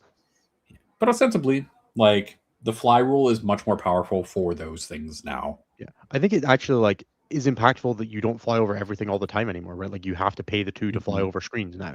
So you're going to be like slower in a lot of situations that you would have been faster before. So yes, going through walls is impactful, but like having to pay 2 inches to charge over screens and to fly over screens in the movement phase. Like one really easy example, right? If you're a movement 12 model, and your opponent deep strikes in 8 inches in front of you, you can't clear that screen anymore because you have a 2-inch engagement range at the back of that model, which is 10. So they dropped in 8 in front of you. Their base is an inch wide. Then there's 2 inches behind that. That's now 11 inches. You have to pay 2 inches of movement to go for it. So if you roll a 1 on your advance, you don't even clear them. You have to roll a 2 up on an advance to clear a screen that just deep strikes in front of you now, let alone like actually can get like closer to you, or can fill up the space beyond you. So there are real costs to the way that the fly will work now, which I think is a good thing.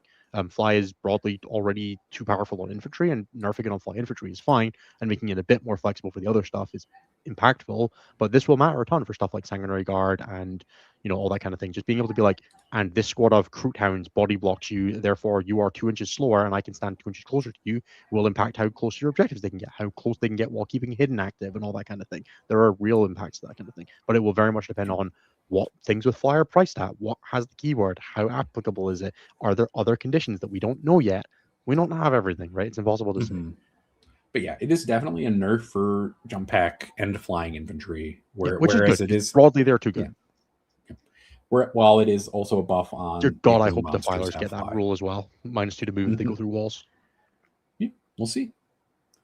All right, and then the next question is from Derek, which is over under on fast gun actually being good in this edition, in this new scary melee edition. I mean, fast gun obviously looks like it's going to be good. Has fast gun ever been bad, Nathan? No, I don't think fast gun's ever been bad. No, me neither. My guess would be that fast gun's probably going to be good. Yeah, I feel like based off historical records, we can say that fast gun good. Like fast melee often also good, durable thing also often good, but fast gun very rarely bad. Yeah, exactly. Eric has not really a question, but I just kind of want to read it. I want to express my appreciation for the show and the community. Got my second 5-0 GT finish in a row, and I wouldn't be anywhere near as good a player if it were not for Stat Check. Thank you. That's very nice of you, Eric. Man, I'm glad you're having a good time, and hopefully, I'm glad we can support in any way we can. It's all you, though, buddy. And then the next one is from Isaac, which is also not really a question, which is it makes me feel like we're ending the show or something like that. That's how these make me feel a little bit. But Isaac says, finally won best painted at a GT with my Magnus as the center. Innis, what's your Slay the Spire 2 favorite is a question. Okay. I have the most hours in Ironclad because I'm the worst at it. And the way that I play is I go, like, I start at character 1 and I go through until I get all of them ascensioned up, right? So I start with Ironclad, then I do Silent, then Regent, Necrobinder, Defect in that order. And then I try to ascension all of them up one at a time. And then once I've got one ascensioned up, I then rotate onto only playing the ones that haven't been ascensioned up yet. So right now, I have everybody but Ironclad at 7, and I'm just playing Ironclad at the moment. Ironclad is still at 6. So I'm at 7 on everybody, but Necrobinder is my favorite. It's also the one I have the least playtime in because it's the one that I keep winning with. I think I have like 10 hours of playtime in Necrobinder and like 11 plus in everybody else, which is like 1 or 2 more runs, right? But my win rate's pretty terrible. I think I have like a 20 to 30% win rate on most characters. I'm not very good at Slay the Spire. I don't particularly take it very seriously. I have I take 40k seriously enough for everything. I just kind of click the cards that look fun, but I also have the unhealthy obsession that I will try to get them all to Ascension 10, and then I will retire. I stopped Balatro around about like the 4th or 5th stake. I never finished FTL at anything harder than normal Like, I'm not particularly good at these games, but I enjoy playing them, and they give me something to do. And yeah, that's all I'm really looking for.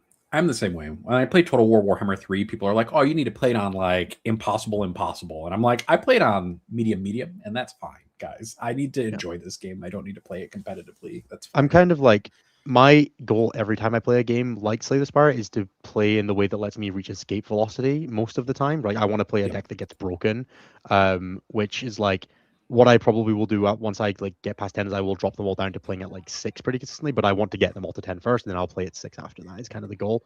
But I'll probably do like, I'll probably stop somewhere where like the Ascender's Bane gets added and stuff like that. But I can win about, like, my goal will be to win about half my runs, which will not be playing Ascension 10. There's no way I'll win half my runs at Ascension 10. I'm not good enough for that. But if I can get up to 10 and then ramp it back down, that'll be the goal if I keep playing it. But I also have Monster Train 2 sitting there that I've not even played yet.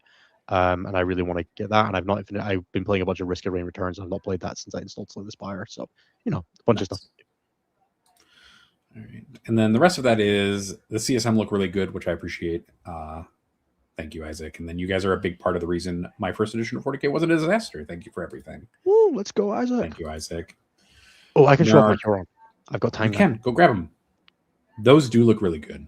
I'm so happy with these guys. Yep, they look great. I love the little hoods. I like that there's 8 of them for some reason as well. Like, there's just too many models in that, or 7 of them, whatever. Yeah, 7. All right. So I did my Hero, my Masters, the Maelstrom. So we got Captain Sargoa. I love that you did the little screens, by the way. I did the little can't really screens, see it on the camera, but one of them has the Scottish flag on it. One of them has the Scottish flag. One of them has a crab emoji. One of them has a quartered Chaos Star, and then one of them has Tetris. I fucking love it. They look great. I have the little doggy, who is amazing, purple. Incredible, the best boy. Yep. I have Garion. The hood looks so good on that model. Yep. Awesome. I have Qatar Garrix, the UAE representative. Nice. I have the Crocodile Boy. Nice. I did a bunch of like little freehandy stuff on these ones as well, where they have Chaos Stars and stuff like that on the fists and shit, which was I'm not very good at freehand, but putting some effort in for that. Then I have the the Garland Soul Eater, who has a ton of like script and stuff on his coat, and they all have hooded heads. I actually used this guy's head on one of the Red Crusher Raiders, and then I have Huron, who I'm very happy with. They look great. He just looks sick. He just looks sick with a hood. I agree. And then he has a big Chaos Star on his cape as well. Nice. Yeah. I like it. I like that a lot. That's really good. Nice work. Yeah, I was very happy with all of them. I'm not, like I said, I'm not an amazing painter. I'm pretty happy with my Tyranids. I'm happy enough with my CSM. My Marines are speed painted to try to get them ready. But yeah, I'm happy enough with these guys. And I do like them all with the hoods. I thought Huron's head looked stupid, and I decided to just go with the theme of doing them all with hoods because I thought it would look cool. So yeah. It just needs to look cool to you, and that's really all that matters. Exactly. I think the eternal advice is the wise Dreadnought of the Lake advice, which you can go look up on the internet if you want to and have time. Yeah, if I'm happy with them, it doesn't matter how good they look to you. But exactly. Ultimately, that I want that to just confirm that advice does not apply to Bruce Duffy. If you're listening, your models look like shit, and you should feel embarrassed. Just random bullying is very funny. Every time. I think I've told the story on the show before, but every time I get a hold of Bruce's Fabius Bile, I scrape a little more paint off him, so eventually he has to finish the model. Because I'm hoping that one day he'll just not get his battle ready points because it won't be painted. The model was like dunked in Bugman's glow and left. Is what it looks like. It looks like he dipped it in a pot of Bugman's. All right, then there are 2 more questions, and then I think we're done for the evening. The first one is from chat. From I Lost Lane, you're asking about, you're saying going to my first UKTC event. Any tips? Are there any tips specific to UKTC events that you want to give us? All right. When you play on UKTC boards, most of the game is going to revolve around either pushing your opponent's expansion really hard or cracking the big L. That's kind of the way that I would describe it, is like you've got to find a way to go into your opponent's big L and make them suffer for being in there. Now, that usually means like fast melee and things like that. There are a bunch of ways that you can do it, but stuff like Admech Ruststalker staged in the middle ruin are really, really threatening because your deployment zones are like 12 inches apart once you're like staged into those buildings. So there's a lot of like, I did a lot of playing of, I'm going to put Calgar and friends inside that building, and I'm going to jam them straight across the middle into your deployment zone because you will have staged up there as well because you need access to the middle. And that was good enough for like a top 4 LGT and a super major win, right? Nottingham, whichever one I played that army at. like being able to just like push from L to L is super consistent. So melee staging is very, very powerful in the centers. Your side objectives is usually quite hard to hold because either there's like really easy angles of line of sight into it, or it's just like incredibly close to your opponent's staging. But also, if you can kill the stuff that's immediately near it, it's very hard to get more stuff there after your initial wave, unless it comes out of reserve. So look to try to have like more than one pressure wave on your opponent's expansion if you can, because often it can be hard to reinforce. Or the same thing of look to delete your opponent's first pressure wave onto your expansion objective and then control your objective pretty consistently. I got a lot of mileage out of being like, and my one load up lieutenant is on this objective, and I killed everything that could get there, so he gets to hold it for the entire game now. And I love that gameplay pattern. Like that's been my Space Marine pattern for the past 6 months or so. Is my scout squad, my load up lieutenant, and my interest are going to hold my third of the board, and then everything else is pushing you. And I love that. I very much appreciate that playstyle. The other thing to remember is that there is a lot more three-dimensionality to UKTC boards than you might be used to. Specifically the big L's as well. Like you can go stuff like Death Company. If you stage them inside the big L and you put them like ground floor, first floor, second floor, and then the third floor is the one that's visible. You can put them on the second floor, and then you can advance and charge straight up to the top of your opponent's ruin by just like popping the advance and charge on a Death Company squad, moving 13 to 15, 18 inches, and going diagonally up and then charging down at them, which not a lot of people expect. So you've got to be like careful about protecting the top floors of your ruins. Swooping Hawks, Sports Badgers are really bad about doing that as well, potentially. So you've got to really, really be careful about not like taking advantage of that if it's a thing that's good for you, or not getting taken advantage of by it. Yeah, really, really powerful. But it's a good way to crack like the 1 inch from the walling if your opponent's doing that in the building. Is you're like, I'm above you and charging down. I don't give a fuck. There you go. And otherwise, first event advice is all previous question. Yeah, I'm just assuming that you've done events before and this is your first UKT event. If it's your first event at all, read the rules pack. Remember to do all the stuff that we said earlier and have a good time, man. Focus on enjoying yourself and figuring out if this is an enterprise that you enjoy engaging with, and then go from there. Your second one will be better inevitably. Also, as a TO and a person who has judged events, feel very comfortable asking TOs and judges for help if you need it. And then, like, you should just be comfortable doing it. It's not a bad thing to do. Just do it if you have a question or need something like a rules clarify. Yeah. Do not fall for the stigma that calling for a judge makes you a bad person or means you're calling your opponent a liar or a cheat or anything like that. You are just calling someone to help you maintain the game state, right? That is all you are ever trying to do in 40K. You and your opponent's job is to maintain the game state, and a judge is there to help you with that, and that is it. It is not an assertion of value. Yep. And then Mr. Kage has a question, which is, I guess I can show these on screen. Curious your thoughts on teams events where a team has one really strong player. Do you throw a baby seal to them and have your strong players hunt for 20s, or try to pair into them? I usually play against one of the weaker players on my opponent's team because they try to pair me into one of the weaker players. When I play against teams that are like, top caliber, like Australia, WTC this year, they didn't need to do that because they have, a wider range of players who are capable of holding, a good score into me if they've got a favorable matchup. But generally, the expected value is that you feed them. It doesn't have to be the weakest player, right? That's a bad way to look at it. But what you're usually trying to do is you kind of go in with like, which of our two lists, if you were looking at a 5-man, doesn't have a good job to do this composition, right? It's got like a bunch of reds, or it's maybe got like one green and some yellows, but mostly doesn't look super hot. Try to get that into them and just be like, you're maybe like, this matchup's maybe a 3 or a 5. You're going to go get zeroed, but we're going to try to nullify the rest of the team. That usually works better.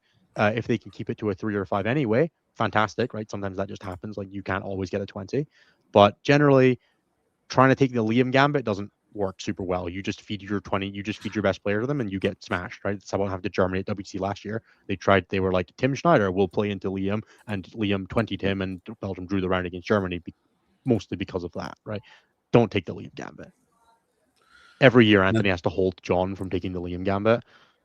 He wants to do it so bad. Everybody wants to be the guy that beats Liam. Don't try, just let Liam win. It's okay. You can beat his team. Then the last question, less and less in like 4-mans, right? In 4-mans it's really tough. In 5-mans it's usually fine. Okay. And then our last question for the day is one that I think Innes must have starred, which is from Shadow Gaming in 3827. Innes, how would you change the final date attachment rule to make it one? We don't speculate about rules on this show. I wanted to just make sure that we shouted that out as we prepare to go into elimination. We try not to speculate about rules things because too many of our friends have NDAs and we don't want to get anyone in trouble. If I say something that's too accurate, despite not having an NDA myself, it makes my friends look bad. And I want to just make sure that we are avoiding any risk of anything like that. And I'm sure you guys can appreciate. Fucking Innis. So funny. And then that's it for questions. We're done with questions for the evening. Tim Burrow, if you have a question about ELO, please send us an email and we can take care of it. I don't know. Hopefully you've not been pulled off the ELO. I think somebody should be like, it's honestly super impressive to be the lowest ranked ELO person. It means you play a ton and you're doing it for the love of the fucking game, man. And I'm so impressed at that. High five as we can create the ELO sandwich if you high five right now. Not you, Nathan. Fuck off. We're number one and number last, right? That's the ELO sandwich. I'm right in the middle. Exactly. I want to be the filling in the sandwich. Yeah. But the bread is far more integral to the solution. So that brings up a good philosophical debate that we'll have later. No, I'm never talking to you again after you were insulting to me earlier. Really? Wow. I forget. Wow, that was Anthony. I can't remember. All Americans just look the same to you. You're both old men of Warhammer to me. Like, I don't really have to.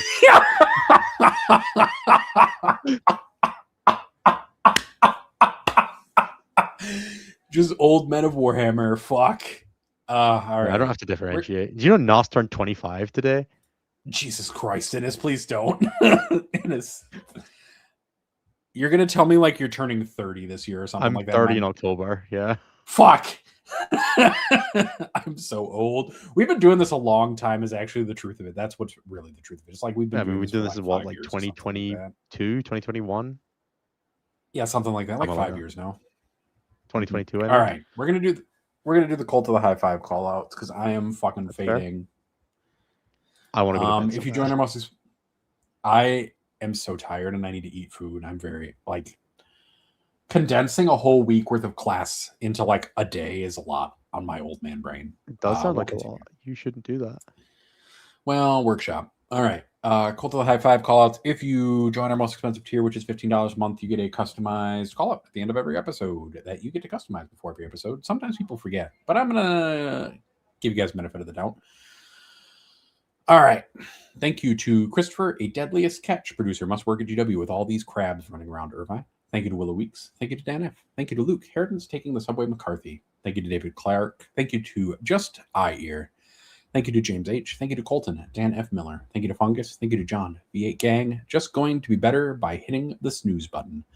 Thank you to Cam, F. Dan, Morton, Hog Emoji. Thank you to Archon, waiting to find out how his space elves will break the new edition Rahal. Happens every edition. It'll happen again this edition.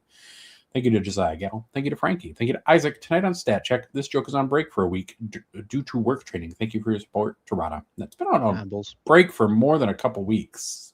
Thank you to maybe the land speeders will save us. They did not. I don't. Let's go. Maybe they will. Land speeders are so broken. I'm going to play 7 of them. Guys, we can't just keep replacing a top predator datasheet with another top predator datasheet in an endless cycle forever. Maybe the Defiler is actually secretly named after Arkan Defiler, the guy who discovered all right. Thank you to Steven. I actually edge highlighted my army and made a display board. Ross, it does look really nice. It looks sick, man. Your army was gorgeous. Go post that in the Discord. I'm also going to bully. Go post it to someone else so that no one else has to play against Necrons. Yep. Thank you to Tom. My only VGC win was against Isaac, and that's enough H. Hell yeah. I made the finals of the VGC Draft League, by the way. I lost. I went 5-2 in Swiss, and I just played Tom in the semifinals, who was one of my losses in Swiss, and I'm playing Georgie in the finals, who's my loss in Swiss. Larva Stat Check shall win. We're believing. My Tyranitar is going to knock off his way to success. Thank you to Thanks Folks. Thank you to Danhausen. You are cursed, but also Floof. That is the one wrestler who I would think would bring you to wrestling more than any wrestler that has ever existed. There you go. Take that how you will. Thank you to Come With Me on a Gucci Adventure. Thank you to John Garza. Thank you to Henry, Macaroni Penguins, Mate for Life, The Wizard. Thank you to Penny the Penguin. We very sad if Stat Check ends. Please do not make Penny the Penguin sad. This is your penguin fan. We're doing our best. We are. We're not going anywhere. We're not. We've been here for 5 years. If this was a marriage, we'd be here for the long haul. I'm also way too dependent on this financially at this point. So. Thank you to Matthew Payne, Engine Aficionado. Thank you to Vivian. The world is still a weird place, despite my efforts to make clear and perfect sense of it. Thank you to the Habs for shaving years off my life like it's 1993 all over again. On a related note, go Habs. I assume you're talking about Montreal. Those are Habs, right? Or are you talking about houses in 40K? Montreal's in France, but don't tell the French or the Quebec that. Oh, sorry, I just wished it was. No, you're right. That's true. Thank you to Alex, biblically accurate go emoji H, and then what accurate let's go emoji look like exactly? Somebody posted It looks that like in the Anthony, Discord. but And being then like pulled. Like if you imagine, like those images of like something being sucked into a black hole where it's like stretching. It's Anthony being like held back by a black hole that's just like stretching him extensively. Fair. And then finally, thank you to Luke listening to Innes's meta preview at 4.0x speed on loop to see if I can ascend to a higher plane of 40k Gallo. That is fucked up. The real way you do it is you listen to the meta preview while also having a text to speech read you last month's meta preview from Goonhammer. Sorry, Tabletop Battles. Innes has made it so that I like talking to Innes and making this podcast has made it so I do change the speed on YouTube podcasts and things now. So like yesterday I was watching a Total War Warhammer 3 preview for the new Tiger faction, and I had to increase the speed on it because the person was talking too slow and I was starting to get annoyed. Everything on 2x speed. Real life is misery for me. My wife came into the room and was like, what the fuck are you doing? I'm like, this person speaks too fucking slow and it's annoying me. She's like, what? And I'm like, look, I make a show with Innes every week. I'm used to life on one speed, and it's not this. That's it. No. I know. We are marked by the impacts we leave on other people's lives. True. Mine has been marking Anthony with a permanent fear of maths. Yeah. Anthony's is making me go through Newark Airport like 5 or 6 times. It's not a place anyone should spend time. That's how we know you're actually just good friends with Anthony, is you're willing to go through the Newark Airport repeatedly. It is no truer sign of friendship has ever existed than being willing. The flights I'm looking at to the Team America practice day might have me going through JFK for the first time, so we shall see. Fucking upgrade. Shout out, by the way, to this incredibly accurate flight tracker, which is saying that my flight from Edinburgh to Newark will take 2 hours and 45 minutes, and I feel like it's lying to me. It feels too confident. That feels just too confident. I feel like you're accounting for the time zone difference in this somehow. But it's not saying that my flight back will take 15 hours. It's saying it will still only take 7. So I'm like, well, you're accounting for it one way but not the other. I feel like you're really lying to me here. I don't know. Maybe. All right. On that note, all right, folks. Thank you so much, everybody, for being with us. We hope you all deeply appreciate all of you being here with us. We hope you had a wonderful time. We'll be back next week, same bat time, same bat channel. And we'll maybe have more to talk about from 11th edition. I'll be prepped for Birmingham. I'll have maybe submit a list. I actually don't know when list submission is, or if it even has list submissions. It's be open. It's just show up with your army, right? Yeah, it is. Sweet. I'm gonna show up with 2 armies just to flex. I'll bring like all of the stuff to play CSM and in like 3 different variants, and also Emperor's Children and Thousand Sons, and just like try to spy on the people around me and be like, what have you brought? What have you brought? What have you brought? And try to sneak it in that way. Yeah, if they're gonna let me, I might as well, right? I'm gonna wait till I see the missions, then make a decision. Are we playing Layout 7 or not? There you go. All right, guys. Thanks so much for being with us. Nathan, say the thing. Bye.